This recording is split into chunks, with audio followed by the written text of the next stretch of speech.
We catch up now with Mitch Jones, who we've previously spoken to about achieving a remarkable world record for joining in on the highest altitude fitness class. Next up on the cards is a mammoth cycle to the World Cup. Mitch, thank you very much for joining us. How are you? I'm good, thanks. How are you? Very well, thank you. Tell me about this cycle ride and why are you doing it? Basically, I've been following England home and away for the last 4 years. But unfortunately, our old football coach, Brian Randall, he passed away in January, as you know. I was living in Australia at the time and heard about the news, and I was like, I want to do something just to raise awareness. Unfortunately, he died of cancer.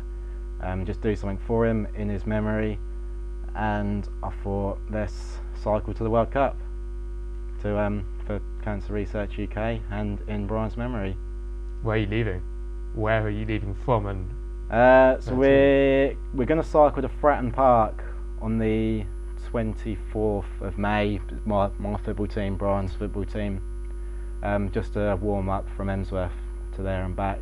And then on the 25th, me and Jamie, we set off from Emsworth Town Square early in the morning, about 6 a.m, and cycle to Dover on the first day, and from there just head east until we hit Russia. Have you already got your route planned?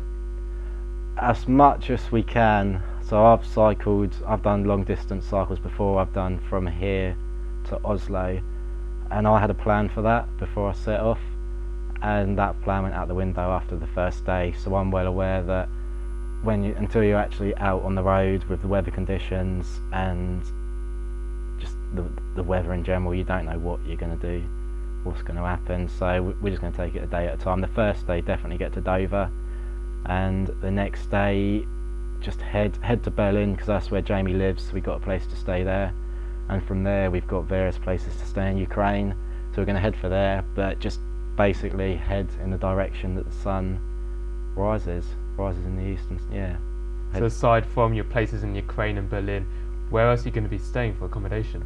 We have a tent, so we're just going to go when the sun rises, start cycling, and when it fades, stop, pitch our tent up, camp there. We've done it before.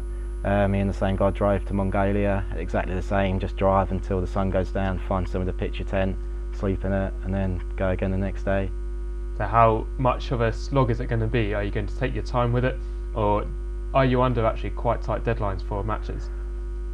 A heavily tight deadline. Basically, we need to cycle over 100 miles a day in order to get there by England's first match, which I believe is on the 18th of June.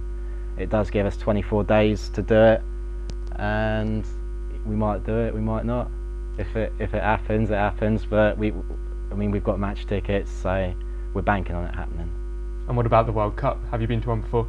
Not a World Cup. I went to the Euros in France 2 years ago, and that was amazing. I think the World Cup in Russia will be a lot different to the Euros. Obviously 2 years ago in France, so close to England, every man and his dog went there. This year we've actually sold half the allocation, or there's half the amount of tickets sold than we actually took to Brazil, which is a lot further away than Russia. So it'll have an interesting feel. We've taken more fans to international friendlies in the last couple of years than we're taking to the World Cup. So it'll be interesting to see exactly what it's like. So did that not set off alarms for you, being one of a few going? No, I've heard people say that. I've heard a lot of people say because of the fans, the Russian hooligans out there, that they're not going to bother going. But I wouldn't let anything put me off going to see England play. I think it'll be absolutely fine out there. And what do you think of our chances? If we get to the quarters, it's better than we did in the Euros. We don't have the team like we did 10 years ago, and we look a long way away from getting a team like that. We aren't like we used to be. I just go out there for the fun.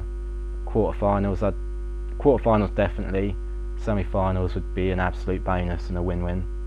So how do people get in touch and track your journey? So we're doing it for charity, for Cancer Research UK, the Bobby Moore side of it, and our Just Given pages, justgiven.com Wembley to Russia. And you can follow us on Instagram, instagram.com/Wembley to Russia. Brilliant. Well, thanks so much and good luck. Cheers, mate.